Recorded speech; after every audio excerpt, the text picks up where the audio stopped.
এই হাঁসগুলো এত পরিমাণ পাজি, এরা দেখেন ঘরে ঢুকতেই চায় না। সন্ধ্যা হয়ে গেছে এরপরও ঘরে ঢুকতেছে না। প্রতিদিন এদের সাথে একটা যুদ্ধ হয় ঘরে ঢুকানোর জন্য। যাই হোক, আমি হাঁসগুলোকে আগে ভালোভাবে খাইয়ে নিয়েছিলাম, এরপর এদেরকে ঘরে ঢুকালাম।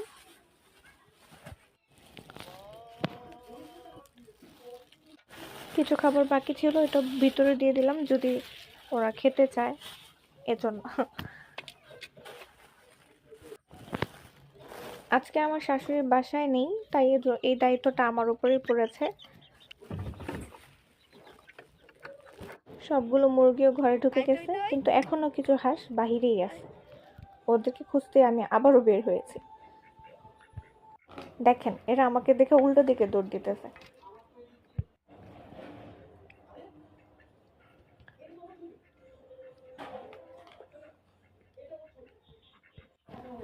যাক বাবা, শেষমেশ এরাও ঘরে ঢুকলো।